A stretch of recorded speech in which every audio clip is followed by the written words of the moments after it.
सहनावतु सहनौ भुनक्तु सह वीर्यं करवावहै तेजस्विनावधीतमस्तु मा विद्विषावहै। ॐ शान्ति शान्ति शान्तिः। हरिः ॐ श्री गुरुभ्यो नमः। हरिः ॐ।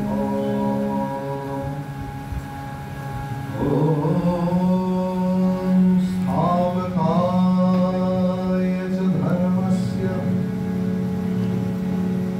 सर्वधर्मस्वरूपिणे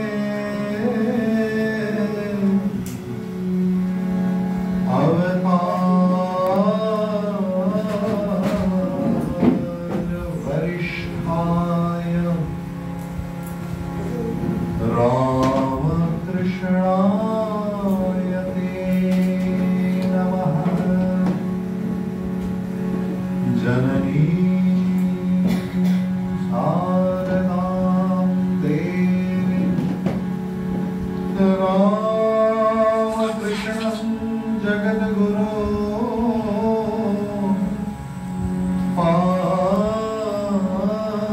पादपद्मे तयो श्रुत्वा प्रणमामि मुहुर्मुहुः। नमः श्री यतिराजाय विवेकानन्द सूरय सच्चित् सुख स्वरूपाय स्वामिने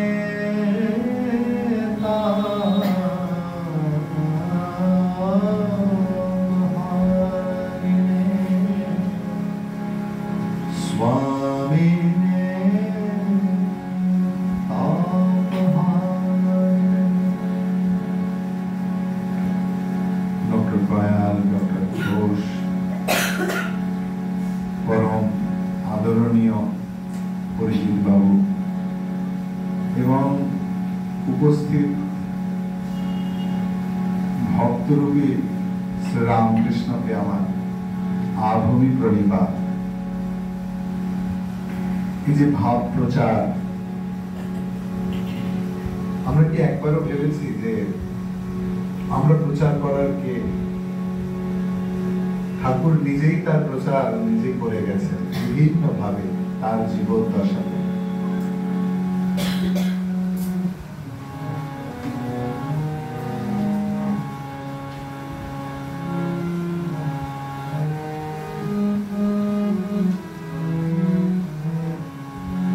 আপনি করি আপনার পূজা,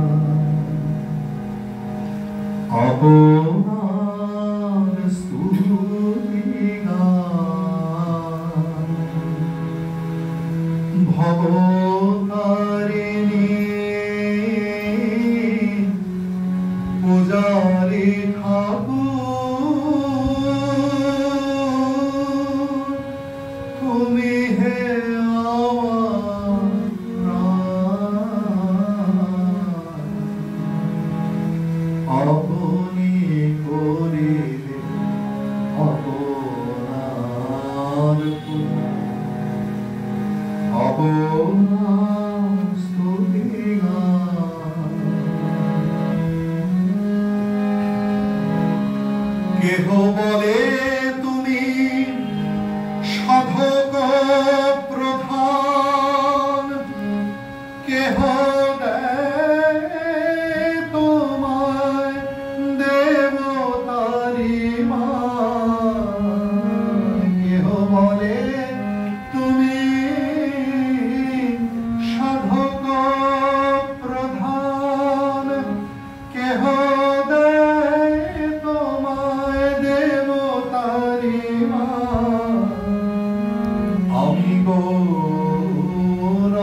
ভক্তিতে করিলে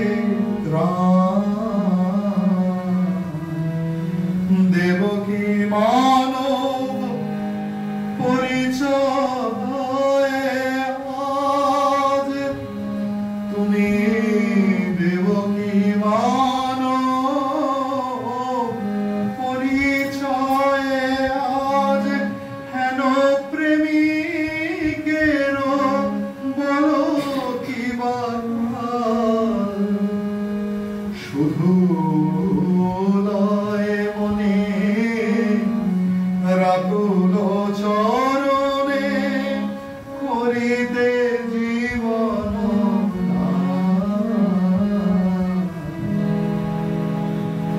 আপনি করিবে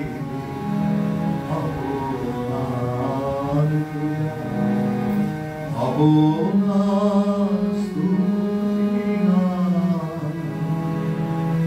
ভবতারিণী পূজারি ঠাকুর তুমি হে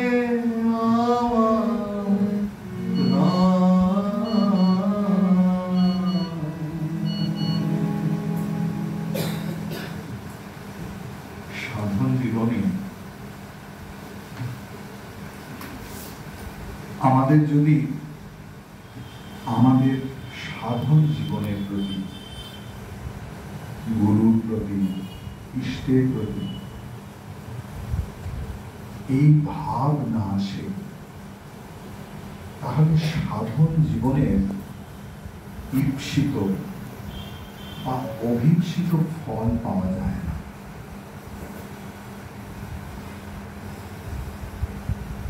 চরম বিশ্বাস, চরম শ্রদ্ধা আধ্যাত্ম জীবনের প্রথম এবং শেষ সোপান। এই বিশ্বাস কিন্তু অন্ধবিশ্বাস নয়। ঠাকুর বলছেন বিশ্বাস আবার অন্ধ কি? এই যে শ্রদ্ধা, শ্রদ্ধা শব্দের অর্থ কি? ভগবান শঙ্করাচার্যজি খুব সুন্দরভাবে শ্রদ্ধার সংজ্ঞা দিয়েছেন, বুঝলেন? শাস্ত্রেষু গুরুবাক্যেষু বিশ্বাসঃ শ্রদ্ধা। শাস্ত্র এবং গুরু এক, তার প্রতি বিশ্বাস। এটা একটা পেপার ওয়েট, এটা একটা বই, এটা একটা হারমোনিয়াম, এটা একটা মাইক্রোফোন। এটা বিশ্বাস করার জন্য আমার কাউকে লাগে না, তার জন্য আমার চোখই যথেষ্ট।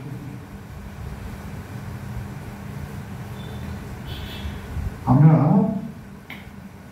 যেতে যেতে যখন গান শুনতে পাই, তখন বলতে পারি যে এটা মান্না দের গান, এটা হেমন্ত মুখোপাধ্যায়ের গান, বা এটা সর্বগানন্দজি গিয়েছেন, বা এটা কৃপাকরানন্দজি গাইছেন। অর্থাৎ এর জন্য আমার গানই প্রমাণ।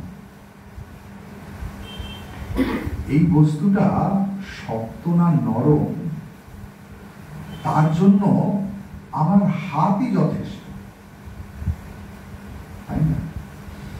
রাস্তায় যেতে যেতে আমরা বুঝতে পারি যে আমরা এটা গোলাপ ফুল না রজনীগন্ধা, আমার নাকই যথেষ্ট। এবং রসগোল্লা মিষ্টি এবং লঙ্কাটি ঝাল, তার জন্য আমার জিভ যথেষ্ট, তাই তো? এগুলো তো সব প্রমাণ। তাহলে আমরা বিশ্বাস শব্দটা আসছে কি করে? যা আমরা চোখে দেখতে পাই না, কানে শুনতে পাই না, আমার মনের অত দূর গতি নেই যে সেখানে পৌঁছয়, বুদ্ধির এত গতি নেই যে তা বিচার করতে পারে। তাই জন্য শাস্ত্রে বলছে অতীন্দ্রিয় বিষয়া বেদাঃ। বেদ তার অনেকে বলে না যে এই যে বেদের যা কিছু তাকে সায়েন্টিফিক। আমাদের বুঝতে হবে সায়েন্স শব্দটা কোথা থেকে এসছে। সায়েন্সের বাংলা কিন্তু বিজ্ঞান নয়। আমরা অনেক কিছুই ভুল পড়ে এসেছি বা তার শব্দ নেই বলে এখন শ্রদ্ধার ট্রান্সলেশন কেউ করতে পারবে না। আমি তো জানি না, আপনি ট্রাস্ট বলতে পারেন, ফেথ বলতে পারেন, কিন্তু দেখবেন ওজনে কম হয়ে যাচ্ছে। সায়েন্স সেটাই যেটা আমার পঞ্চেন্দ্রিয় দিয়ে বা মন দিয়ে যাকে অনুভব করা যায়, দেখা যায়, শোনা যায়, তার এখতিয়ারভুক্ত অঞ্চল। এর বাইরেও যে একটা জগৎ আছে যাকে আমরা আধ্যাত্মিক জগৎ বলি, সেই বিষয়ে শাস্ত্র বা বেদ বা উপনিষদ তার বিষয়বস্তু, এবং সেই বিষয়বস্তু আমাদের কাছে কিভাবে আসবে না গুরুর মাধ্যমে আসবে। তাই শাস্ত্রেষু গুরুবাক্যেষু বিশ্বাস, মানে শাস্ত্র এবং গুরু এক। সেই অর্থে যারা এই শ্রীরামকৃষ্ণ পাঠচক্রের অন্তর্গত, আমাদের সেই একমাত্র গুরু, একমাত্র ইষ্ট শ্রীরামকৃষ্ণ। পরবর্তীকালে যারা বিভিন্ন গুরুর দীক্ষিত হয়েছেন, প্রেসিডেন্ট মহারাজ বা ভাইস প্রেসিডেন্ট মহারাজ, তারা নিজেরাই বলেন যে দেখো বাবা, ঠাকুরই গুরু, আমাদের কাজ শুধু তোমাদের সঙ্গে তাদের পরিচয় করিয়ে দেওয়া। তাহলে একটা হলো, তাহলে শ্রীরামকৃষ্ণ কে না, শ্রীরামকৃষ্ণ কে এই বিষয়টা খুব বেশি জানার থেকেও শ্রীরামকৃষ্ণের আমার জীবনে তার দায়িত্ব কতটুকু, তার অস্তিত্ব কতটা, সেটা একটা খুব বড় প্রশ্ন। তো দেখুন, এই আমি কেন এই বলছি, বেদান্ত মানেই তো বিচার। তাতে কিন্তু অনেকেরই ধারণা যে বস্তুর রস মরে যায়, তা কিন্তু নয়। দেখুন, এখানে আছে, কেহ বলে তুমি সাধক প্রধান, কেহ দেয় তোমায় দেবতারি মান, আমি গৌরব সব ত্যাজিয়ে দিয়েছি হৃদয়ে আসন দান। আমরা যদি এই লাইনটুকু নেই, দেখবেন আমাদের প্রত্যেকের ডিফারেন্ট আইডেন্টিটি আছে, ডিফারেন্ট পার্সোনালিটি আছে। আপনারা খেয়াল করেছেন, এখানে কেউ ডাক্তার, কেউ হাউসওয়াইফ, কেউ স্টুডেন্ট, তারাই আবার কারোর কন্যা, কারোর স্ত্রী, কারোর স্বামী। তার মানে আমাদের ডিফারেন্ট সময়ে আমাদের ডিফারেন্ট আইডেন্টিটি কাজে লাগে, তাই তো? এই তাকেই গৌরব বা উপাধি বলেছে। কিন্তু অ্যাজ এ পার্সন, আপনি বাবা বা মা বা সন্তান বা ডাক্তার বাবু, উকিল বাবু, যে কোনো ছাড়াও আপনার নিজের অস্তিত্ব আছে। তো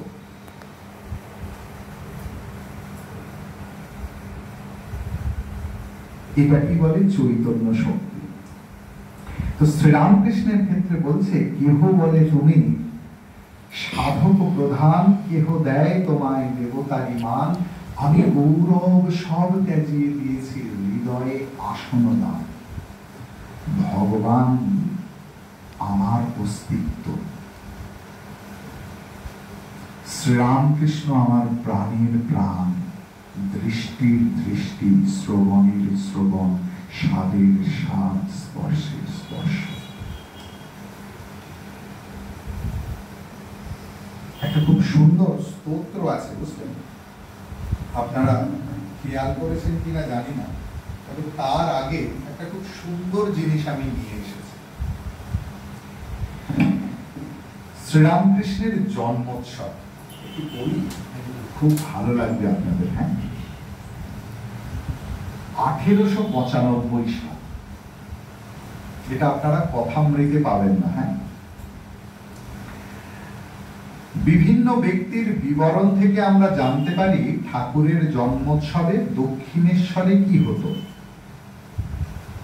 ঠাকুর ঠাকুরের শরীর গিয়েছিল 1886, আপনারা সবাই জানেন। তার 9 বছর পরে ঠাকুরের জন্মোৎসব পালন হচ্ছে। তার খাট বিছানার ওপরে ছবি ছিল, সেটা ফুল দিয়ে সাজানো হতো। ঠাকুরের ঘরে এসে তাকে সবাই শ্রদ্ধা নিবেদন করতেন। ঠাকুরের ঘরের বারান্দায় বসে ভক্তেরা ঠাকুরের স্মৃতিচারণা করতেন। অনেক কীর্তনের দল নাট মন্দিরে, বিষ্ণু মন্দিরে, পঞ্চবটিতে এবং বিভিন্ন বারান্দায় কীর্তন গিয়ে সবাইকে আনন্দ দিতেন। কেউ কেউ মন্দিরের উদ্যানের বিভিন্ন স্থানে এবং গঙ্গা কিনারায় বা পঞ্চবটিতে বসে ধ্যান জপ করতেন। কুঠি বাড়ির পশ্চিম দিকে আমতলার নিচে উনুন করে ভোগ রান্না হতো এবং সব খাবার কুঠির ভিতরে 2-3টি ঘরে রাখা হতো। তারপর শাল পাতায় প্রসাদ বিতরণ হতো। কেবল ভজন ও ভোজন হতো। স্বামীজি চাইলেন পেটের খাবারের সঙ্গে মস্তিষ্কেরও খাবার দিতে।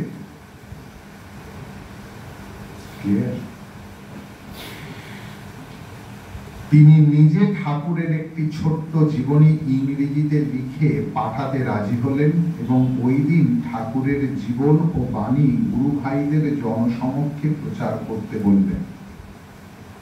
তার অভিপ্রায় ছিল জনগণের স্বেচ্ছাকৃত দানের দ্বারা যাতে ঠাকুরের একটি স্থায়ী কেন্দ্র গড়ে ওঠে। বরানগর এবং আলমবাজার মঠ ভাড়া বাড়িতে ছিল তখনও বেলুর মঠ হয়নি। শ্রীরামকৃষ্ণ তার সংঘের বীজ বপন করেন। স্বামীজি ওই বীজকে বৃক্ষে পরিণত করেন। ঠাকুরের শিষ্যেরা ওই বৃক্ষকে ফুলে ও ফলে শোভিত করেন। পরবর্তীকালে শ্রীরামকৃষ্ণ সংঘের সন্ন্যাসীরা ওই বৃক্ষের বহু শাখা প্রশাখা বিস্তার করে চলেছেন। আর শ্রীমা সারদা দেবী ওই বৃক্ষের মূলে রস সিঞ্চন দ্বারা সদা জীবন্ত ও প্রাণবন্ত করে রেখেছেন। আমরা দেখি স্বামীজি সুদূর আমেরিকা থেকে গুরু ভাইদের চিঠি দিয়ে অনুপ্রাণিত করছেন ও তাদের কর্মপন্থা ঠিক করে দিচ্ছেন। 1895 সালের জানুয়ারি মাসে তিনি ঠাকুরের উৎসব কিভাবে পালিত হবে, কিভাবে নিমন্ত্রণের চিঠি দিতে হবে, সেসব লিখে পাঠান। দেখুন, একজন সন্ন্যাসী সেই সংসার এড়িয়ে আসেন, সংসার মারিয়ে এসেছে। আমাদের অনেকেরই ধারণা, আমি একটি ভক্ত গৃহে ভিক্ষা নিতে গিয়েছি। সেই বাড়ির খুব স্টলওয়ার্ড বাড়ি। সেই ভক্ত এবং ভক্ত দম্পতি তার ছেলেদের সঙ্গে পরিচয় করিয়ে দিচ্ছেন যে মহারাজ, আমার ছেলে প্রিন্সটন ইউনিভার্সিটিতে পড়ায়, মেজ ছেলে ক্যালিফোর্নিয়া ইউনিভার্সিটিতে পড়ায়। দেখুন না, ছোটটা কিচ্ছু করছে না, না পড়াশোনা না কোনো কিছু। আপনি একটা কাজ করুন, একে নিয়ে যান, আপনাদের লাইনে নিয়ে নেবেন। মানুষের এই বেসিক ধারণা, অথচ দেখুন কি সাংঘাতিক দূরদৃষ্টি স্বামী বিবেকানন্দ। তিনি লিখছেন, এবারের মহোৎসবে খুব ধুম মাতাইবে, খাওয়া দাওয়া অতি সাধারণ, মহাপ্রসাদ, সরাভোগ, দাঁড়া প্রসাদ ইত্যাদি। পরমহংসদেবের জীবনচরিত পাঠ, বেদ বেদান্ত পুঁথি একত্র করে আরতি করবে এবং কিঞ্চিত কিঞ্চিত পেলা আদায় করবে। পুরনো ডৌলে নিমন্ত্রণ ত্যাগ করবে। আমন্ত্রয়ে ভবন্তম সাশীর্বাদম ভগবতো রামকৃষ্ণস্য বহুমানো পুরস্কারঞ্চ ইত্যাকার একটি লাইন লিখে তারপরে লিখবে, ঠাকুরের জন্মতিথি মহোৎসব এবং মঠ চালাবার খরচের জন্য আপনার সহায়তা প্রয়োজন। যদি আপনার অভিমত হয় তো অমুক স্থানে অমুকের নিকট টাকা পাঠাইবেন ইত্যাদি। তারপরে বলছেন যে যদি মনে করো যে আমার নামে সই করলে লোক টাকা দেবে, তো সই করিয়ে দিও, অর্থাৎ ছাপিয়ে দিও। যদি না হয় তো যেমন অর্ডিনারিলি শ্রীরামকৃষ্ণ সেবকাহা সন্ন্যাসিনাহা, অর্থাৎ এই প্রকার কোন রকম, আর লর্ড রামকৃষ্ণ শব্দের কোনো অর্থ নাই। উক্ত নাম ত্যাগ করবে, ইংরেজি অক্ষরে ভগবান লিখবে, তারপর এক আধ লাইন ইংরেজি লিখে দেবে। তারপরে স্বামীজির রিয়াকশন দেখুন, 11ই এপ্রিলের চিঠি। সেখানে বলছেন, স্বামীজি আমেরিকা থেকে চিঠি লিখছেন, মহোৎসব খুব ধুমধামের সহিত হয়ে গেছে, ভালো কথা। তার আগে লিখছেন, যদি যথেষ্ট অর্থ সংগ্রহ হয় কিয়দংশ করে বাকি একটা ফান্ড করে রাখবে এবং তোমাদের খরচ তা থেকে চালাবে। ভোগের নাম করে সকলকে পিত্তি পড়িয়ে বাসি করে ভাত খাওয়াবে না। কি উপস্থিত বুদ্ধি দেখুন একজন সন্ন্যাসী। দুটো ফিল্টার তৈরি করবে, সেই জলে রান্না এবং খাওয়া দুই হবে। ফিল্টার করার পূর্বে জল ফুটিয়ে নেবে, না হলে ম্যালেরিয়ার বাপ পলায়ন করবে না। 11ই এপ্রিল স্বামীজি লিখছেন, মহোৎসব খুব ধুমধামের সহিত হয়ে গেছে, ভালো কথা। আসছে বারে 1 লাখ লোক যাতে হয় তারই চেষ্টা করতে হবে বই কি। তোমরা মহোৎসবে তো লুচি সন্দেশ বাঁটলে, আর কতগুলো নিষ্কর্মার দল গান করলে। তোমরা কি স্পিরিচুয়াল ফুড দিলে?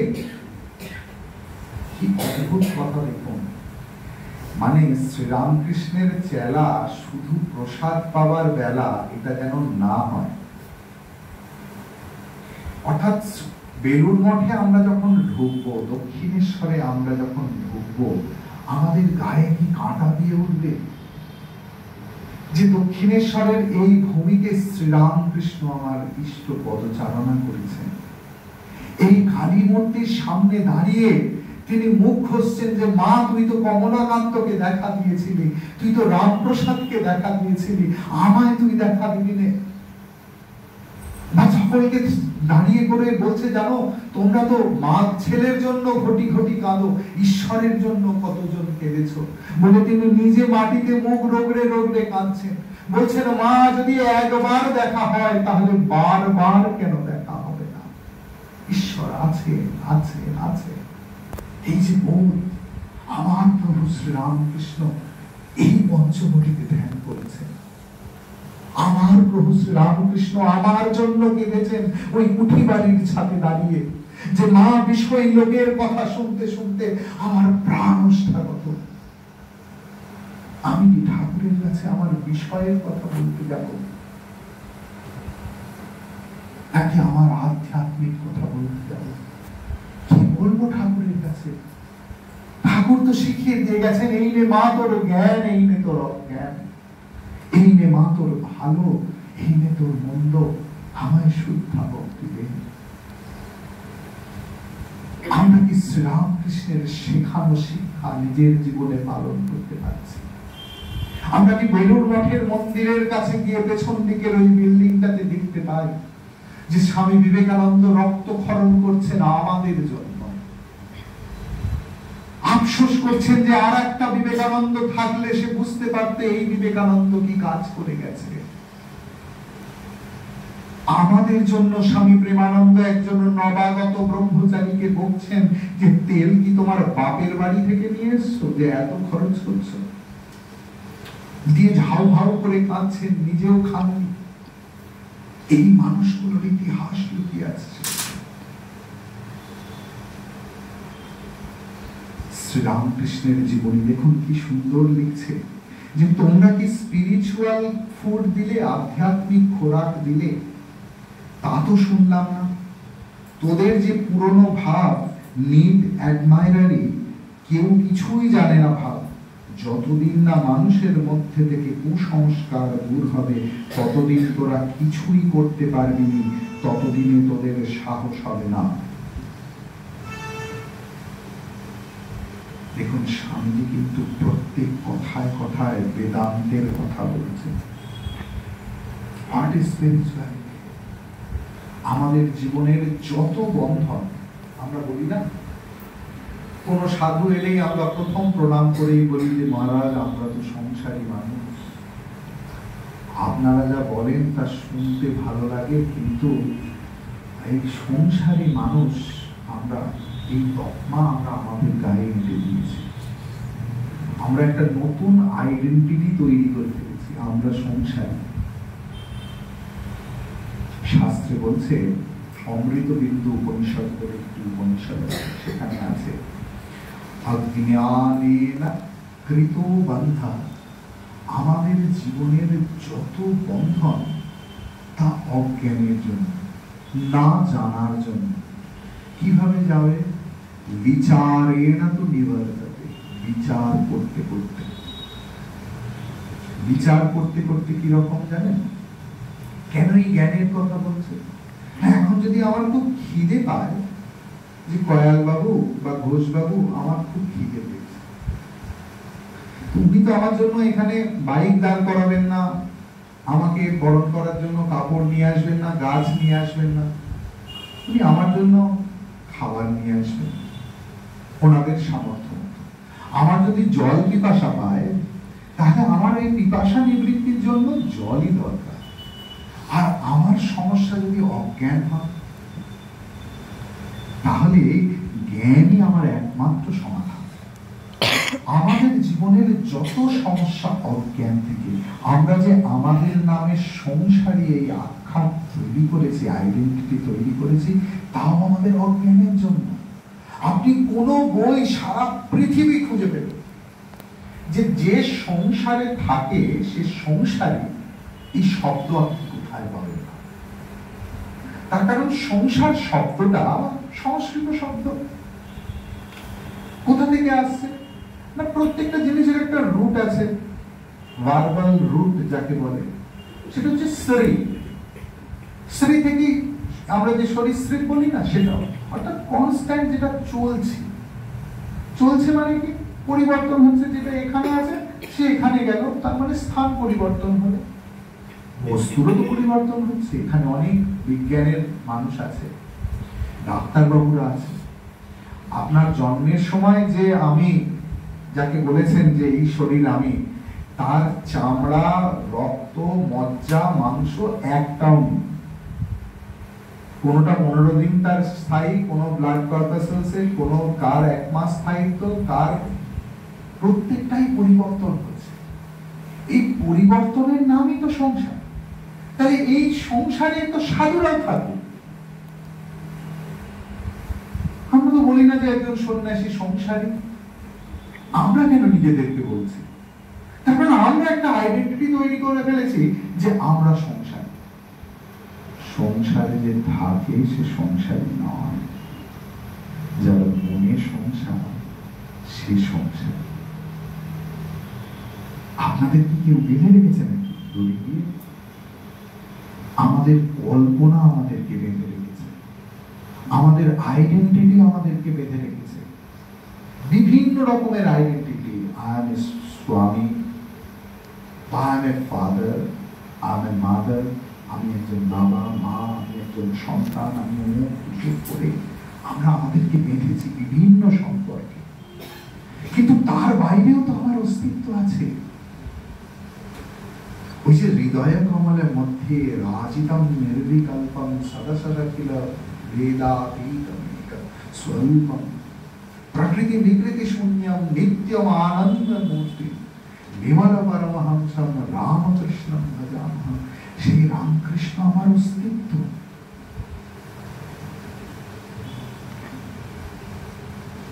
জল দুধ মিশতে পারে, জল তেল মিশে না। যদি ভগবানের সঙ্গে মিশে যেতে চাই, নিজের মধ্যে লুকিয়ে থাকা দেবত্বকে আবিষ্কার করতে হবে।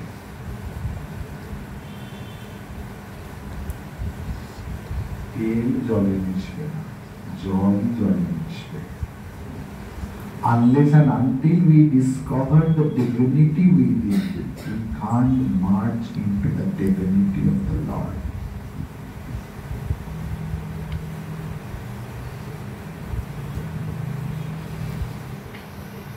এবারে একটা গান অনেক ভালো হলো।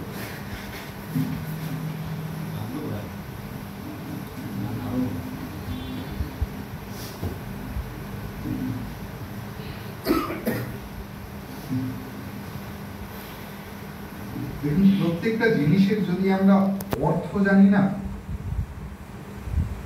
সেই অর্থ এবং জানার যদি চেষ্টা করি, শ্রীরামকৃষ্ণ তো পড়াশোনা করেননি, তিনি মায়ের কাছে বলতেন, মা তুই আমায় বুঝিয়ে দে।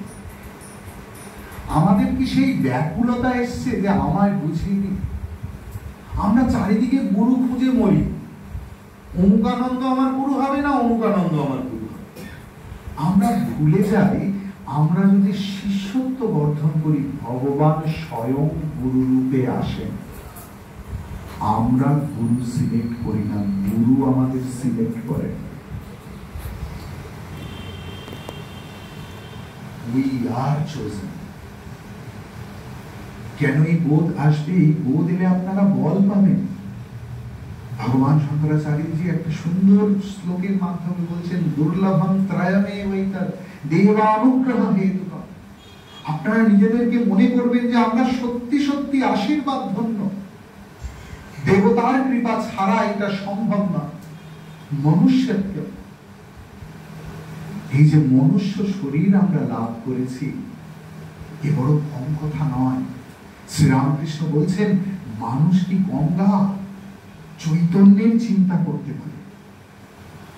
এই যে জন্ম মৃত্যুর যে চক্রে আবর্তিত হচ্ছে এবং হতে হতে আমরা এই মনুষ্য জীবনে এসেছি, এর অনেক দেবতার কৃপা ছাড়া সম্ভব নয়।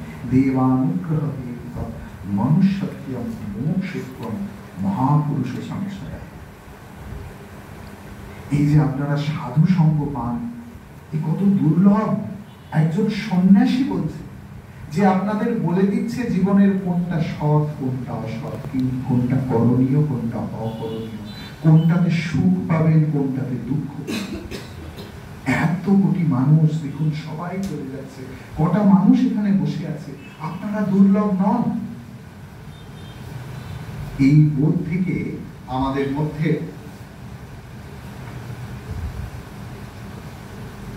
আধ্যাত্ম বোধ আসবে। একটা শ্রীরামকৃষ্ণের ওইটা করি, আচণ্ডালা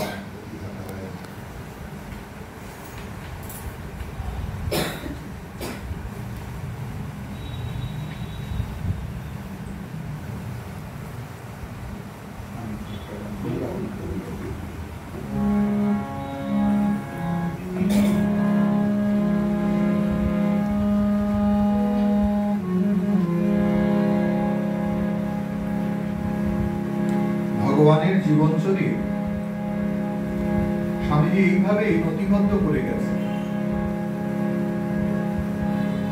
কতটা সুবিধা আমাদের, ঠিক ভগবান আমাদেরও। আচণ্ডালা প্রতিহতরয়ো যস্য প্রেম প্রমাণ। আচণ্ডাল অর্থাৎ এই সমস্ত জীবের মধ্যে তার প্রেম প্রবাহ সঞ্চারিত হয়েছে। লোকাতীতম ইহ নদঃ লোক কল্যাণমার্গম ত্রৈলোক্যেভ্য প্রতিমা মহিমা জানকী প্রাণবন্ধো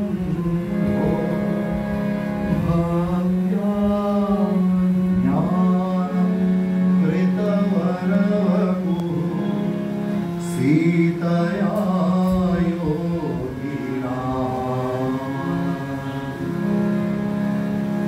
ত্রৈলোক্যে অপি অপ্রতিম মহিমা।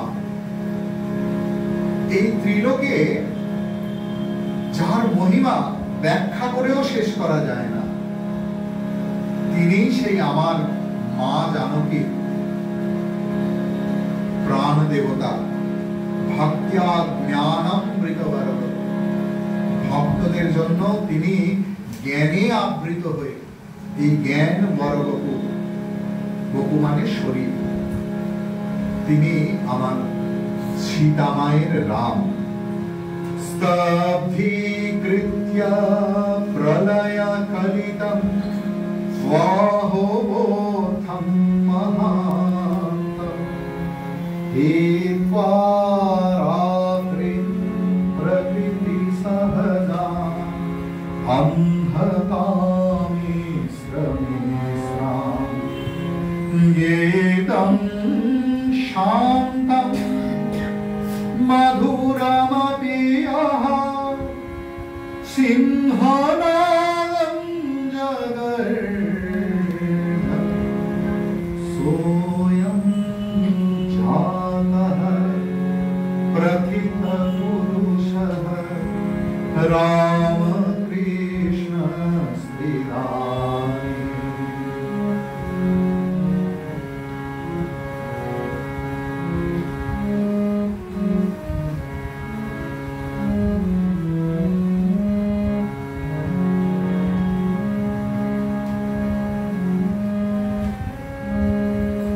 नरदेव देव जय जय नरदेव, नरदेव देव जय जय नरदेव, शक्ति समुद्धत रंगम शक्ति समुद्र समुद्धत रंगम दर्शित प्रेम विजृंभित रंगम संशय राक्षस नाश महास्त्रम यामि गुरुं शरणं भवैद्यम्। দেখুন এখানে এই স্তোত্রটা আমি পাঠ করলাম এই একটি লাইনের জন্য। ভগবান নররূপে এলেন কেন না, আমাদের মধ্যে একটা রাক্ষস বাস করে, যে রাক্ষস আমার সমস্ত ভালো দিকগুলোকে গিলে খাচ্ছে অনবরত, আর সেই রাক্ষসের নাম হলো সংশয়। আমরা আমাদের নিজেদেরকে সংশয় করি, আর নিজেদেরকে সংশয় করি বলে আমরা ভগবান এবং গুরুর প্রতিও সংশয় করি। স্বামীজি বলছেন যে পুরনো ধর্মমত বলতো যে ঈশ্বরে বিশ্বাস করে না সে নাস্তিক, আর নতুন ধর্মমত বলে যে নিজেকে বিশ্বাস করে না সে নাস্তিক। ভগবান নিজে এসেছেন এই শরীরে কেন? আমাদের নিজেদের সম্বন্ধে সংশয় দূর করা। একটা উদাহরণ দিন, কেউ হয়তো বলতে পারে। আজকেই আমি কথা প্রসঙ্গে বলছিলাম যে শাস্ত্র না পড়লে বোধহয় শ্রীরামকৃষ্ণকে বোঝা সম্ভব না পুরোপুরি ভাবে। আপনারা মনে করে দেখুন, আপনারা সবাই হয়তো জানেন সেই দিনের কথা যে নরেন্দ্রনাথ দত্ত উদ্ভ্রান্তের মতো ছুটতে ছুটতে আসছে শ্রীরামকৃষ্ণের কাছে। এসে প্রথম প্রশ্ন, আপনি কি ঈশ্বর দেখেছেন? First question. আর শ্রীরামকৃষ্ণের উত্তর কি ছিল? কারো মনে আছে? হ্যাঁ রে, একদম কোনো ডাউট নেই, সঙ্গে সঙ্গে এক মুহূর্ত চিন্তাও করেননি। তিনি বলছেন, হ্যাঁ রে, এই যেমন তোকে দেখছি না তার চেয়েও আরো পরিষ্কার করে দেখছে। আমাদের মনে এই প্রশ্নগুলো আসা উচিত যে আমি এই মাইকটাকে দেখছি, এর চেয়ে পরিষ্কার করে আর কি দেখব? আমরা কখনো ভেবেছি? আমি তারপরে যখন শাস্ত্র পড়তে পড়তে দেখলাম একটি গ্রন্থ আছে, সেখান থেকে আমি বুঝতে পারলাম, উদাহরণ দিলে বুঝতে পারবেন। ধরুন, আমি জানি না আপনারা কতজন জঙ্গলে বা পাহাড়ে গেছেন কোনো অমাবস্যার রাতে, যেখানে এতটুকু লাইট নেই, তারারাও জ্বলছে না, আপনি আপনার নিজের হাতটুকুও দেখতে পাবেন না, কিন্তু কোনো মুহূর্তের জন্য কি মনে হয় যে আমি নেই? আমার শরীর আমি দেখতে পাচ্ছি না, কোনো কিছু দেখতে পাওয়া তো দূরের কথা, আমি আমার নিজের হাত, নিজের শরীরও দেখতে পাচ্ছি না, কিন্তু এক মুহূর্তের জন্য মনে হয় না যে আমি নেই। অর্থাৎ আমি আছি অস্তিত্ব স্বরূপে। ঘুম থেকে যখন উঠি, ফার্স্ট ওয়েভ আসে আই অ্যাম, আমি আছি, তারপরে আমার সংসার। একে বলে অপরোক্ষ অনুভূতি। আমরা একটা করি কি প্রত্যক্ষ অনুভূতি, আমি দেখছি, তাই তো, দেখছি শুনছি। আর একটা হয় পরোক্ষ অনুভূতি, সেটা কেউ বললো আরে ওই লোকটাকে মনে করছে না অমুকের মতো দেখতে, অর্থাৎ পরোক্ষ ভাবে বোঝার চেষ্টা করি। আর একটা হচ্ছে কোনো মাধ্যম লাগে না, যা আমার অনুভূতির স্বরূপ, তাকে বলে অপ্রত্যক্ষ অনুভূতি। এই অনুভূতির নামই শ্রীরামকৃষ্ণ বললেন যে এই যেমন তোকে দেখছি না তার চেয়ে স্পষ্ট করে। এই যে সংশয়, আমাদের নিজের প্রতি আমাদের নিজেদের সংশয়, আমরা আমাদের নিজেদেরকে দেখতে পাচ্ছি না, সেইটার বিষয়ে স্বামীজি লিখলেন। উনি যে গানটা বললেন সেইটা করে আমি শেষ করব।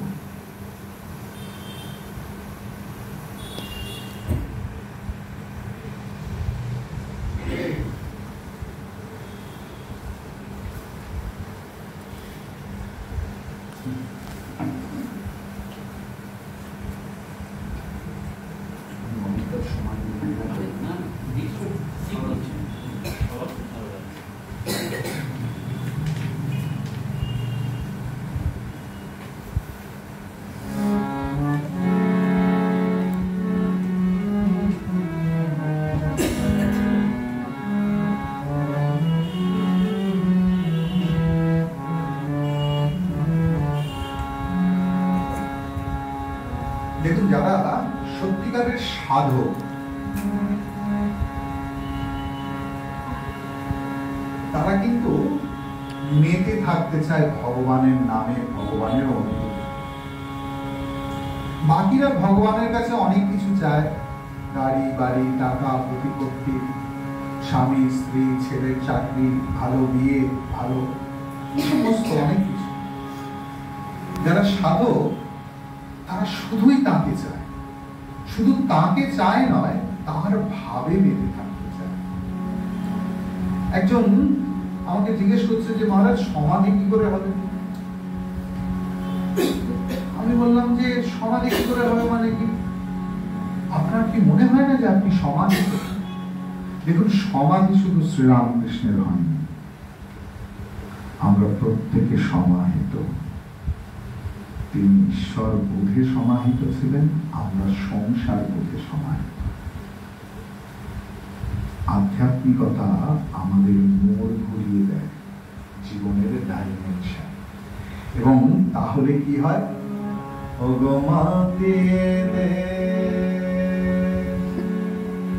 আনন্দ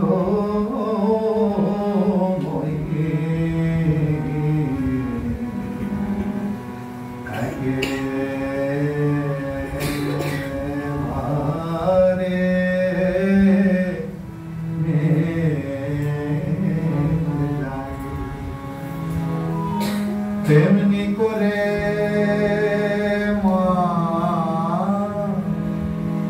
তেমনি করে মাতিয়ে মা, তেমনি করে মাতিয়ে মা, ওমা যেমন মেতে ছিলেন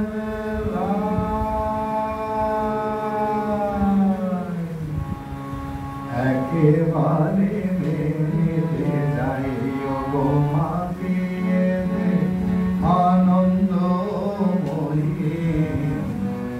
একেবারে মেতে যাই। তেমনি করে মাতিয়ে দেওয়া, তেমনি করে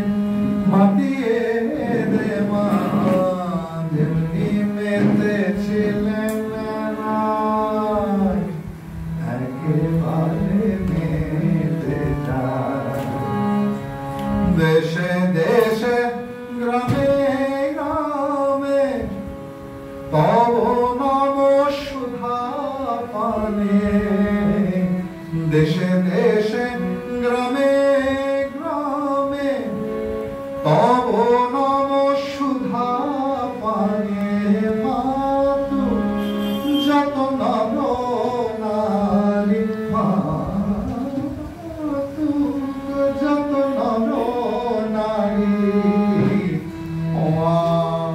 দেখে শুনে প্রাণ জোড়ায়, একেবারে মেতে যায় আনন্দময়ী, একেবারে মেতে যায়। নাম সুধারস পান করিলে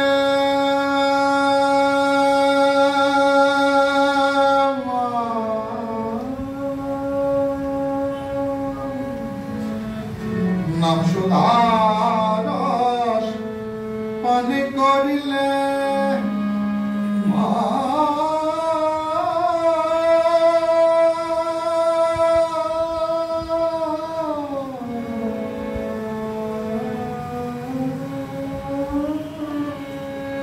নাম সুধারস পান করিলে ভব ক্ষুধা যায় মাদুরে, নাম সুধারস পান করিলে ভব ক্ষুধা যায় মাদুরে, হয় যে মহাভাবের উদয়, হয় যে মহাভাবের উদয়, সে সুধা পান করতে চায়,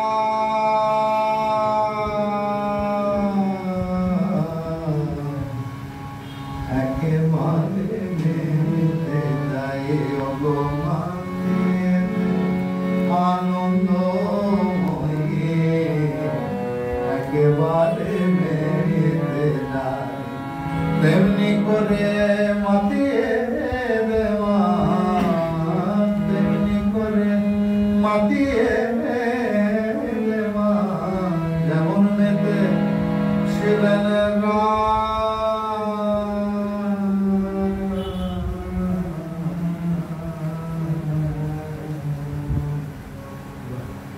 একেবারে মেতে যায়।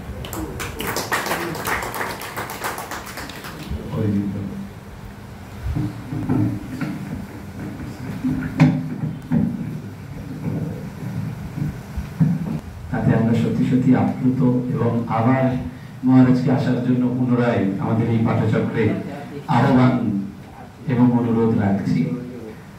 এখন যেহেতু এখানে আসা, তো একটু তো অনুধ্যান করতেই হয় ঠাকুরের সম্পর্কে, সেই ঠাকুরেরই ব্যাপার। একটু আগে ডাক্তারবাবু চা খাইয়েছেন, তো ঠাকুরকে ওইরকম ডাকা হয়েছে, আর বলছে দেখ বলরামের বন্দোবস্ত, খাইয়েছে যখন তখন গান করাবি, না খেয়েছি যখন গান না করে ছাড়বে না।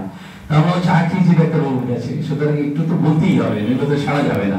সেই রকম ব্যাপার, বলরামের বন্দোবস্ত। তো সেই রকমই কেন এই কথাটি, যে আজকে তো খুব আনন্দের দিন। আমাদের জামশেদপুর রামকৃষ্ণ মিশন একজন খুব প্রাচীন সন্ন্যাসী ছিলেন, মায়ের কৃপা প্রাপ্ত সন্তান আদিনাথানন্দজি মহারাজ। আর একটা শেষ গান হবে, রামকৃষ্ণ স্মরণ আপনাকে করতে হবে। তো জামশেদপুরে সেই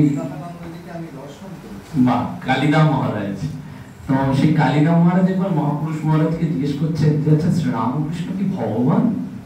একটা সংশয় এসছে। তো মহাপুরুষ মহারাজ একেবারে বললেন হ্যাঁ ভগবান। বলেই নিজে বলছেন কিরকম ভগবান জানিস? বলছে কিরকম ভগবান?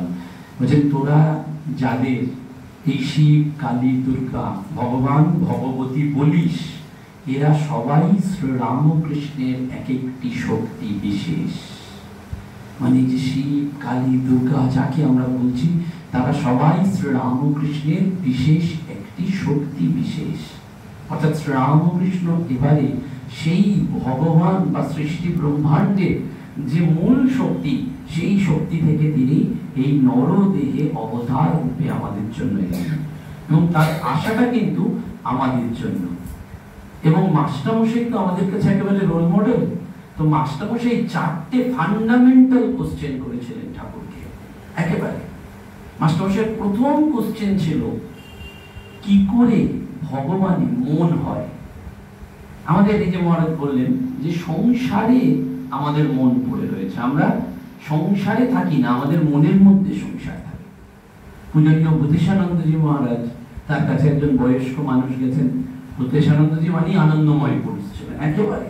তার কাছে বেলুর মঠে সাধু ব্রহ্মচারীরা সব দৌড়ে দৌড়ে যেতেন, যে একটু বিদ্যালয়ে আনন্দ হবে বলে, মজা মজা। তো একজন বৃদ্ধ লোক প্রণাম করে বলছেন, মহারাজ আমি কানে ভালো শুনতে পারি না। মহারাজও সঙ্গে সঙ্গে বলছেন, তাতে কি হয়েছে, আমিও এক কানে ভালো শুনতে পাই না। তারপরেই থেমে বলছেন, শুনতে পান না তো ভালোই হয়েছে, জগতের অর্ধেক কথাই বাজে কথা, সেগুলো যত না শুনবেন তত মঙ্গল। সারা জগতের যত কথা সব বাজে কথা, কোনটাই কাজের কথা নয়, একমাত্রই ভগবানের কথা। কিন্তু সেই ভগবানের কথায় বা ভগবানের দিকে আমাদের মন যায় না, আমাদের মন চারিদিকে দৌড়ে বেড়াচ্ছে। সেই জন্য মাস্টারমশাই প্রথমেই জিজ্ঞেস করলেন ঠাকুরকে, কি করলে ঈশ্বরের মন হয়? সঙ্গে সঙ্গে ঠাকুর প্রম্পট অ্যান্সার দিলেন। শ্রীরামকৃষ্ণ সবসময় উপায়টা বলে দিয়েছেন। আমরা দেখবেন এই যে ডাক্তারবাবুদের কাছে আসি না, যে কি রোগ, এখন যখন ডাক্তারবাবুর কাছে এসে যদি আমরা রোগের অ্যানালিসিস শুনতে চাই, যে কেন হলো রোগটা, কোথায় জিনের মিউটেশন হলো, কোথায় কি হলো, ভালো লাগবে না। আমরা তো অ্যাজ রোগী হিসেবে চাইবো তাড়াতাড়ি আমাদের ওষুধ দিন, রেমেডিটা বলুন, কি করে আমি জ্বর থেকে ভালো হয়ে যাবো, কি পেটের গন্ডগোল ভালো, রেমেডি। তো ঠাকুরকে ওই জন্য ভবরোগ বৈদ্য বলা হয়, তিনি রেমেডি দিচ্ছেন ইনস্ট্যান্ট। সঙ্গে সঙ্গে বলে দিলেন, সাধু সঙ্গ করতে হবে আর নাম গুণ কীর্তন করতে হবে। ভগবানের মন যেতে গেলে সাধুর কাছে যেতে হবে। কেন না, সাধু হচ্ছে চাল ধোয়ানি জল। আমরা বিষয় বিষে মত্ত হয়ে রয়েছি, সাধুর কাছে গেলে চাল ধোয়ানি জলের মতন। তাহলে কি রকম সাধুর কাছে যাবো? যাত্রার কাছে কি যাব? ওখানেও বলছেন, যাকে দেখলেই ভগবানের কথা মনে পড়ে, যিনি ভগবান বই আর অন্য কিচ্ছু জানেন না, তিনি হচ্ছেন সাধু। বলা হয় সাধু ধু, যার মনটা সাহারা মরুভূমির মতন শুধু ধুধু করছে, তিনি হচ্ছেন সাধু। সেজন্য জাগতিক দিক থেকে দেখবেন অনেকে অনেক এগিয়ে গেছেন, কিন্তু তিনি যতক্ষণ না আধ্যাত্মিক হচ্ছেন ততক্ষণ কিন্তু তার গোয়ালপাড়ার একজন প্রাচীন সন্ন্যাসী দেবু মহারাজ, স্বামী শরণানন্দজি, তার কিছুদিন আগে শরীর গেল।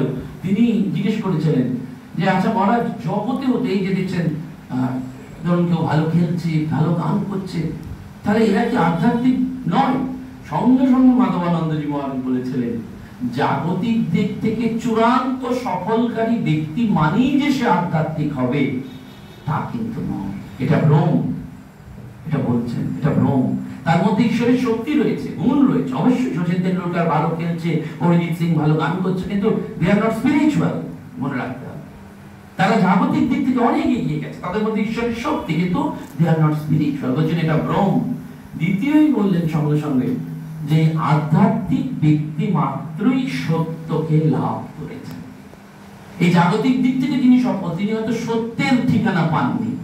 গান করে অনেক নাম করেছেন, খেলে অনেক নাম করেছেন, জিমন্যাস্টিক করে নাম করেছেন, কিন্তু সত্যকে টাচ করতে পারেননি। একটা গুণকে টাচ করেছেন, ঈশ্বরের তো অনেক গুণ, সেই গুণকে টাচ করেছেন। বলছেন একমাত্র আধ্যাত্মিক স্পিরিচুয়াল পার্সন ওই সত্যকে টাচ করে, সত্য স্বরূপ সৎ চিৎ আনন্দ, ওই চিৎ অংশটাকে টাচ করে, সব অংশটাকে টাচ করে এবং সে আনন্দে মেতে থাকে। সেই জন্য বলছেন সাধু সঙ্গ করতে হবে এবং ঈশ্বরের নাম গুণ কীর্তন করতে হবে। অর্থাৎ এই যে মহারাজ বারবার বলছেন, ভগবানের নাম মুখ দিয়ে বলতে হবে। কিছু না পারলেও সকাল সন্ধ্যে দুবেলা হাততালি দিয়ে একটু ভগবানের নাম করেন। আর এই যুগের মহামন্ত্র হচ্ছে রামকৃষ্ণ নাম। রামকৃষ্ণ নাম করলে সমস্ত কিছুর পারে আমরা চলে যেতে পারবো। সেই জন্য বিপদে সম্পদে এই নামটা করে একবার দেখুন, সত্যি সত্যি আপনার সমস্ত জায়গা তো বন্ধ হয়ে যাচ্ছে, কোথাও কিছু পাচ্ছেন না, একবার মন প্রাণ দিয়ে জয় রামকৃষ্ণ বলুন, প্রবলেম সলভ। স্বামী লোকেশ্বরানন্দজি মহারাজের একটা অপারেশন হয়েছিল ইন্টেস্টাইনে, সেটা বিদেশে অপারেশন হয়েছিল। এয়ারপোর্টে যখন ওনাকে নামানো হয়েছে, তখন সেই সময় কোনো একটা কারণে হুইল চেয়ার পাননি, তো অনেকটা হাঁটিয়ে ওনাকে নিয়ে আসা হয়েছে। তো আনার সাথে সাথেই ব্রিডিং শুরু হয়েছে। তো সঙ্গে সঙ্গে গোলপাকে খবর দেওয়া হয়েছে, সঙ্গে সঙ্গে গাড়ির ব্যবস্থা করেছেন। তখন তো এতটা সুযোগ ছিল না, এত স্মার্টফোনও ছিল না কোনো ক্রমে। কিন্তু বলছেন ওই যন্ত্রণার মধ্যে লোকেশ্বরানন্দজি শুধু ঠাকুরকে বারবার বলছেন একটি প্রার্থনা। সামনে যে দু একজন সেবক ছিলেন, তাদের মধ্যে একজন খুব সিনিয়র রামকৃষ্ণ মঠ মিশনে স্বামী বলভদ্রানন্দজি, তিনি বলছেন যে আমরা শুনলাম তিনি ওই অবস্থাতে, ওই ইন্টেস্টাইনে ব্লাড বেরোচ্ছে ওই এয়ারপোর্টে, বলছেন ঠাকুর আমি সূর্যমুখী ফুলের মতন সারাটা জীবন তোমার দিকে তাকিয়ে রয়েছি। বলছে সূর্যমুখী ফুলের মতন আমার এই কাজটা এখনো বাকি আছে ঠাকুর, তুমি আমাকে এমনি তুলে নিও না, আমাকে এই কাজটা কমপ্লিট করতে দাও। এবং সত্যি সত্যি ঘটলো। বলছে মহারাজকে তো সেবা প্রতিষ্ঠানে অ্যাডমিট করে তারপর গোলপাকে নিয়ে আসা হলো। তার 1 বছর উনি যে প্রজেক্টটা নিয়েছিলেন, 1 বছর তিনি স্থূল শরীরে ছিলেন, তারপর স্থূল শরীর ত্যাগ করলেন। বলছেন এই ঠাকুর কথা শোনেন, সেজন্য ভগবানের নাম গুণ কীর্তন ওই অন্তিম সময়ও বলছেন ঠাকুর আমি সারাটা জীবন সূর্যমুখী ফুলের মতন তোমার মুখের দিকে তাকিয়ে রয়েছি, তুমি আমার এই প্রজেক্টটা কমপ্লিট করতে দাও আর তারপরে আমাকে নিয়ে নাও, এইটা আমাকে সরিয়ে নিও না একখানি। ওই জন্য বলছেন ভগবানের নাম গুণ কীর্তন।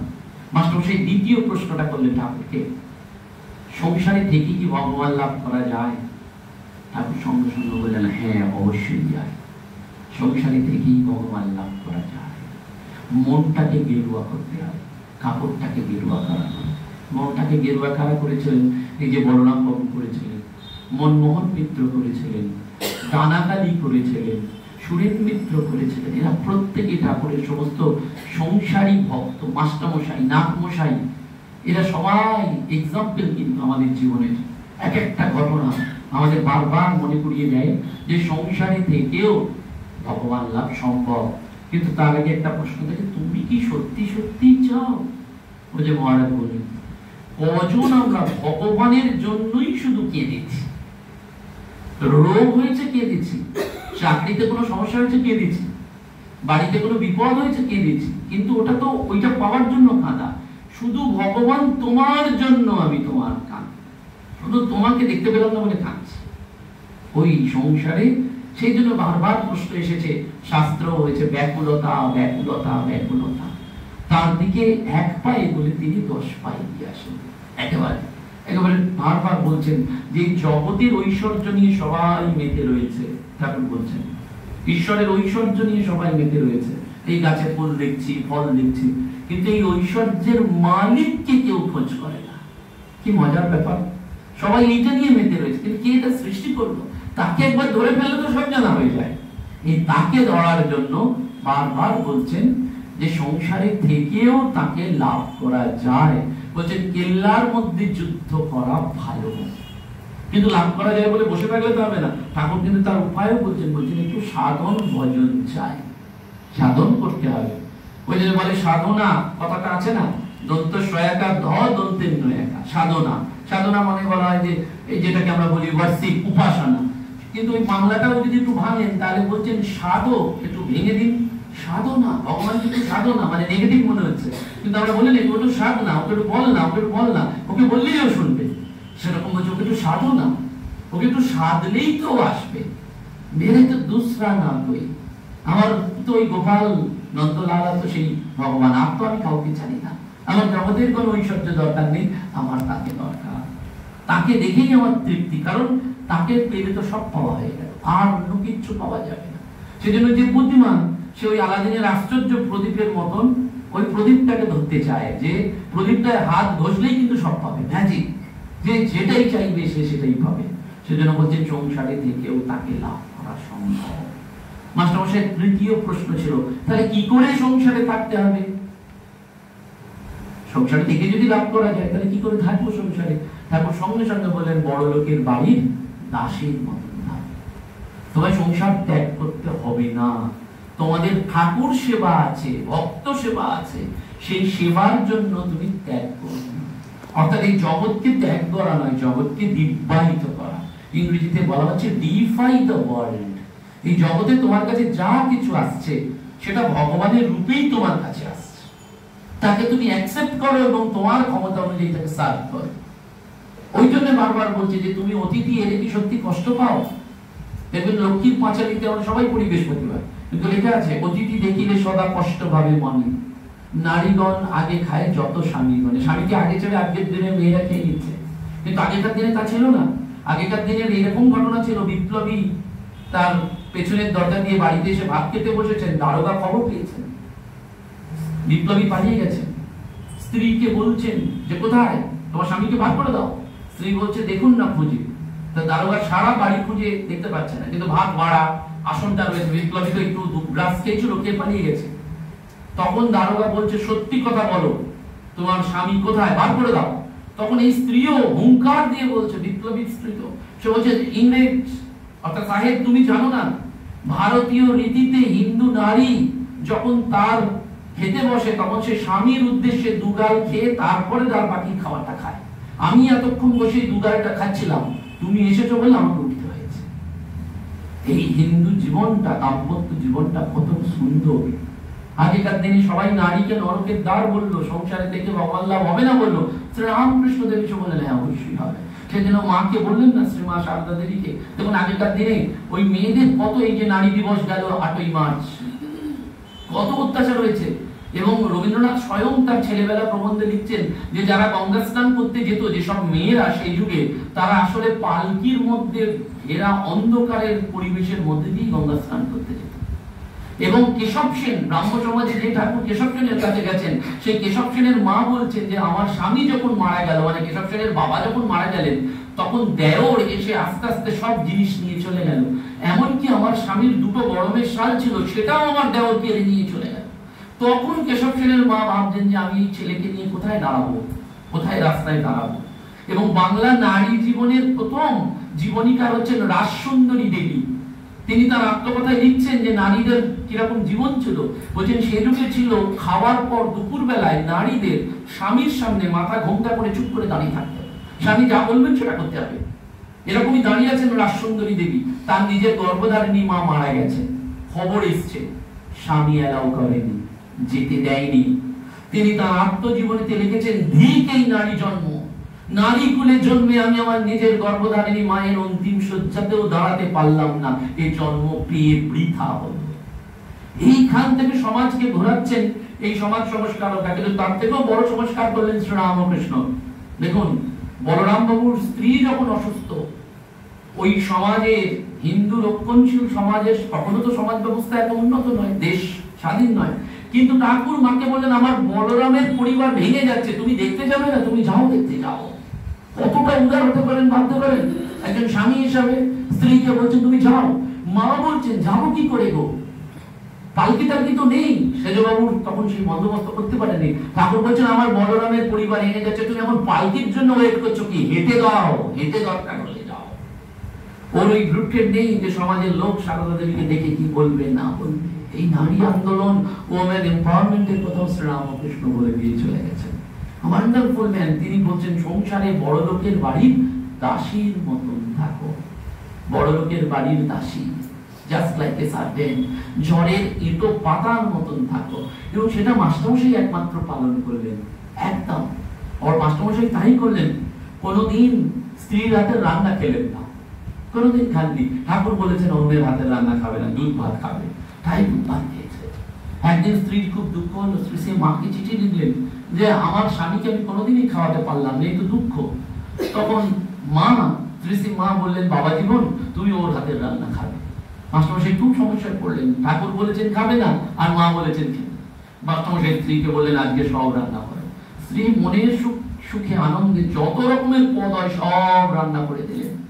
আর মাস্টারমশাই খেতে বসে ঠাকুরকে মনে মনে স্মরণ করে ওই বুড়ো আঙুল দিয়ে প্রত্যেকটা পদ টাচ করে করে জিভে লাগালেন আর বললেন দারুণ হয়েছে, দারুণ হয়েছে, দারুণ হয়েছে।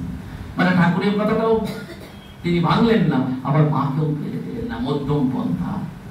রাত্রিবেলায় গেছেন মটন স্কুলে গেছেন। মটন স্কুলে যখন রাত্রি 10:30টায় ফিরছেন তখন সঙ্গে ব্রহ্মচারী রয়েছে। বলছেন আজকে আর দিন্নিমাকে ডেকো না। বলছেন খাবেন কি এত রাত্রে? বলছে পাড়ার দোকান থেকে দুধ আর পাউরুটি নিয়ে এসো। তখন ওই ব্রহ্মচারী পরের দিন সকালে বলছেন আপনি কেন এরকম করলেন? তখন মাস্টারমশাই বলছেন ঠাকুর আমাকে বড় লোকের বাড়ির দাসীর মতন থাকতে বলেছে। দাসী মানে কাজের লোক। বলছেন কাজের লোক যদি 10:30টায় কোনো বাড়িতে ঢোকে তার জন্য মনিব কি রান্না বসায়, মানে নিজের স্ত্রীকে মনি এতটা, সেজন্য এই যে ঠাকুরের কথাটা একেবারে হুবহু পালন করেছেন। মাঝে মাঝে দেখুন 3টে স্কুলে তিনি পড়াচ্ছেন সেই যুগে। একটা স্কুলে মাইনে বড়ানগর মঠে দিচ্ছেন, একটা স্কুলের মাইনে মাকে দিচ্ছেন, আর একটা স্কুল দিয়ে সংসার প্রতিপালন করছেন। কিন্তু মাঝরাত্রে ফুটপাতে শুয়ে থাকতেন অনেকে। ঠাকুর বলেছেন তুমি একা, যত জগতের ঝামেলা দুই থেকে, সেই জন্য দ্বৈত নিয়ে অশান্তি। শঙ্করাচার্য বলেন অদ্বৈতম শান্তম। মানুষ কখন শান্ত হয় জানেন? যখন একদম। দ্বিতীয় হলেই ভয়, সেকেন্ড জিনিস এলেই ভয়। সেকেন্ড জিনিস মানে পেনটা দিয়েছেন ধরুন, এই পেনটা হারিয়ে যাওয়ার ভয়। পেনটা যতক্ষণ নেই আমি একা, আমার কোনো ভয় নেই। সেকেন্ড জিনিস এলেই ভয়, সেই জন্য অদ্বৈত ওইটি শেষ কথা। অদ্বৈত বেদান্তে প্রতিষ্ঠিত হওয়া শেষ কথা। সেটা বলছে অদ্বৈত নদ্বৈত, আর কিছু নেই। এটা আমরা বুঝতে পারি না। স্বামী সর্বপ্রিয়ানন্দজি মহারাজের খুব সুন্দর, উনি নব্যন্যায় এশিয়াটিক সোসাইটিতে পড়েছিলেন দীর্ঘ 15 দিন। নব্যন্যায় পণ্ডিত পড়িয়েছেন, আর সব ইউনিভার্সিটি স্কলার, আর একজন মহারাজ সাধু সর্বপ্রিয়ানন্দজি বসে আছে নব্যন্যায়। নব্যন্যায়ের পণ্ডিত যিনি আসতেন রোজ বোর্ডে লিখতেন, টপিক হচ্ছে নব্যন্যায়ের বিষয় হচ্ছে নাথিং, এই জগৎটা কিচ্ছু নেই, নেতি নেই। শঙ্করাচার্যের ইতি আর নেতি, সেই নেতি, ওই নেতি নিয়ে চুলচুরা বিচার। 15 দিন ক্লাস হবে, 5 ঘন্টা হবে, শুধু এই জগৎ নয়, কিছু নয়, এটা ব্যাখ্যা হবে। তো তিনি এসে বোর্ডে লিখে দিতেন, ওই পণ্ডিত হচ্ছে ভূতলে ঘটোপি নাস্তি, অর্থাৎ ভূতলে কোনো ঘট নেই। ঘট মানে ভূতলে ঘটোপি নাস্তি, এইটা লিখে দিতেন, দিয়ে বিচার হতো যে আমি নই, ঘটোপি মানে আমি ঘট, সে ঘট নেই, কিচ্ছু নেই, এটা দিয়ে আবার বিচার হতো। যে সমস্যা হচ্ছে যে ওই অডিটোরিয়ামটা খুলে দিত, আলো পাখা জ্বালাতো, সে রোজ বসে বসে শুনতো ভূতলে ঘটোপি নাস্তি, মানে ঘট নেই, ঘট নেই। সে একদিন ওই মহারাজকে বলছে, মহারাজ এই আপনারা ঘট নেই বলেন কেন? বলতো এই সামনের বাজারেই তো একটা কলসি আছে, এনে বসিয়ে দিলেই তো হয়, ঘট হয়ে যায়, ঘটোপি নাস্তি নাস্তি কেন বলছে? সে বুঝতে পারছে না, অর্থাৎ কিছু নেই, এই জগৎটা শূন্য, নিত্য নয়, অনিত্য। এইটা বুঝতে গেলে সংসারে অনিকেত হয়ে থাকতে হবে।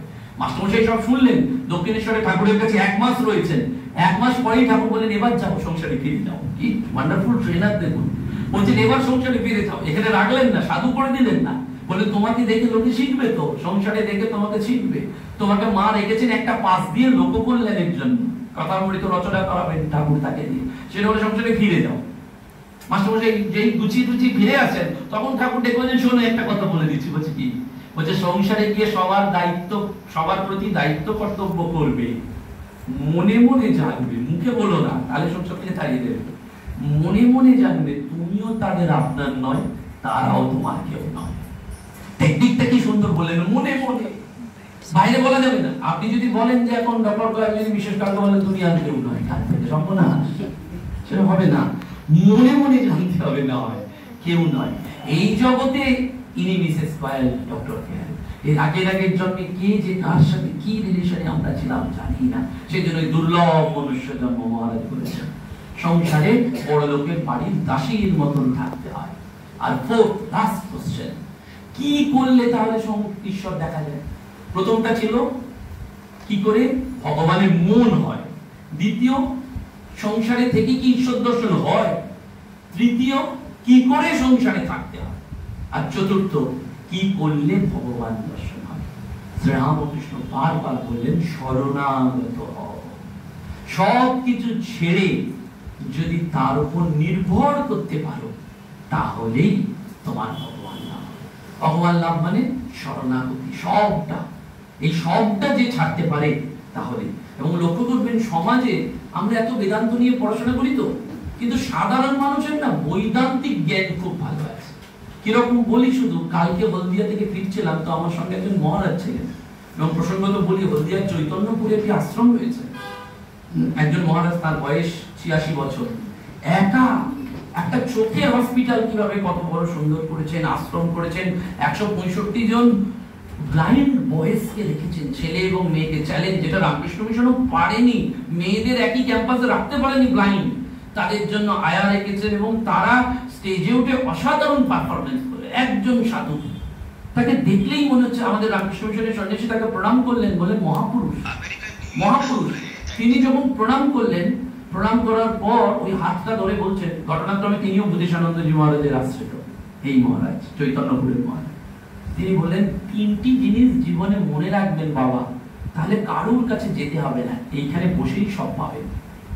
3টি জিনিস কি বললেন? প্রথম হচ্ছে সত্য, সত্য থেকে কখনো বিচলিত হবে।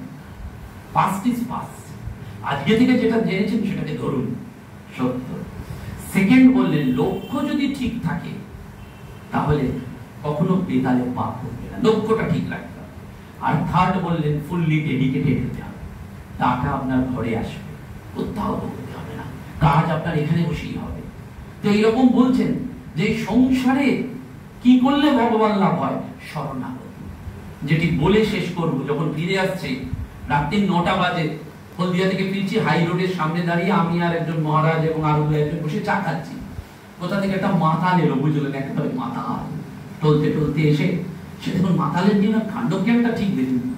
সে কিন্তু মহারাজের কাছে এসে বলে, শুনুন, ওই মাতালের ভঙ্গিতে, শুনুন, আপনাকে দেখেই বুঝেছি আপনি হচ্ছেন ভগবানের লোক।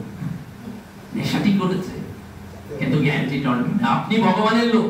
মহারাজ তাকে জড়িয়ে ধরলেন, বলেন তুমিও ভগবানের লোক, শুধু অমৃতটা একটু আগে পান করে ফেলেছো বাবা, আর অন্য কিছুই করোনি।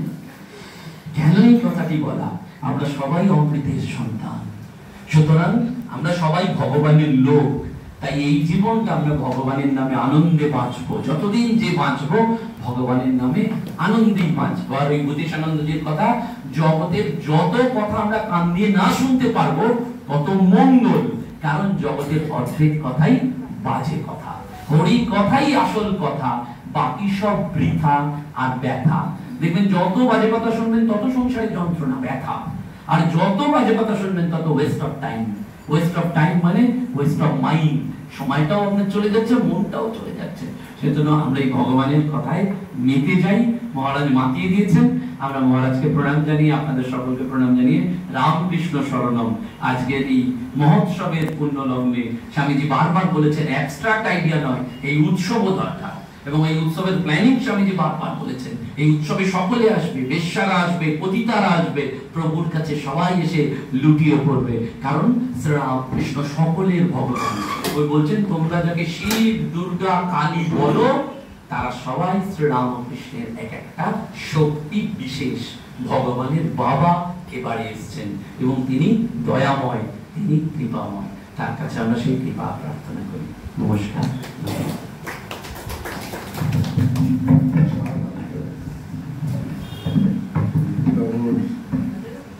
আমি তো ওনার ফ্যান।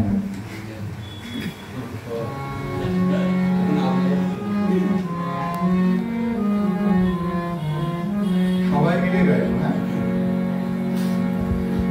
রাম কৃষ্ণ শরণম, রাম কৃষ্ণ শরণম, রাম কৃষ্ণ শরণম শরণে, জয় জয় রাম কৃষ্ণ শরণম। তালি দিয়ে দে। শরণম রাম কৃষ্ণ শরণম শরণে, প্রভু কৃপা হি কেবলম, কৃপা হি কেবলম, কৃপা হি কেবলম শরণে, প্রভু কৃপা হি কেবলম, কৃপা হি কেবলম, কৃপা হি কেবলম শরণে, জয় জয় রাম কৃষ্ণ শরণম।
जय जय राम कृष्ण राम कृष्ण जय जय राम कृष्ण राम कृष्ण जय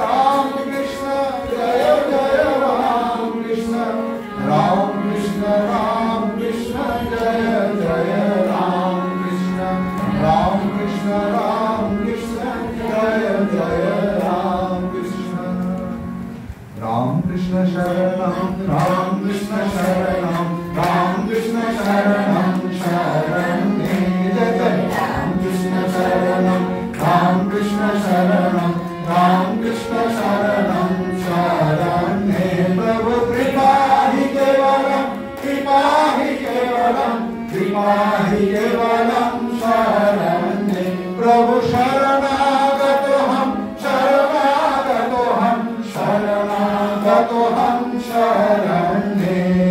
नमो श्री गुरवे नमो नमो राम कृष्ण जय जय राम कृष्ण जय जय राम कृष्ण जय जय राम कृष्ण जय जय राम कृष्ण जय जय राम कृष्ण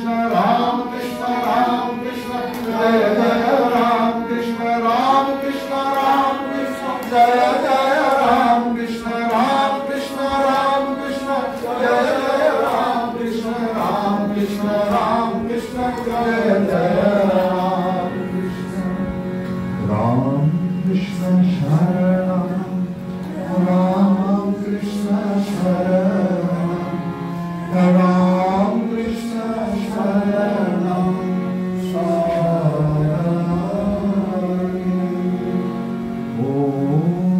निरञ्जनं नित्यानन्दरूपं भक्तानुकम्पामृतविग्रहं वै ईशावतारं परमेशमीड्यं तं रामकृष्णं शिरसा नमामि ॐ पूर्णमदः पूर्णमिदं पूर्णात् पूर्णमुदच्यते पूर्णस्य पूर्णमादाय पूर्णमेवावशिष्यते ॐ शान्ति हरिः ॐ श्री गुरुभ्यो नमः हरिः ॐ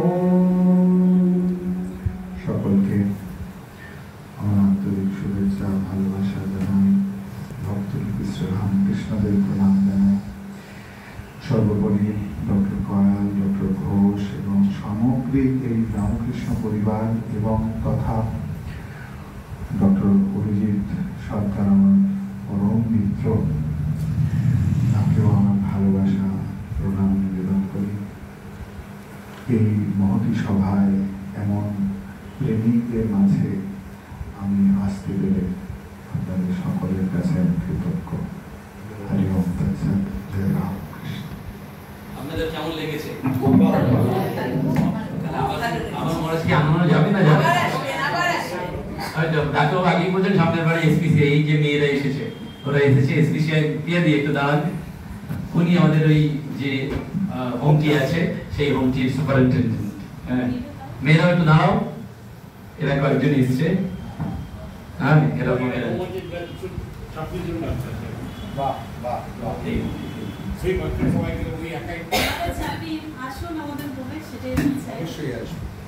এবং মহারাজের সাথে আমি ওই সাইকোলজিস্ট দিদিকেও বলবো সাইকোলজিস্ট তো হ্যাঁ উনিও আসবেন যেহেতু মনস্তত্ত্ব এই মেয়েদের অনেক মনের সমস্যা থাকে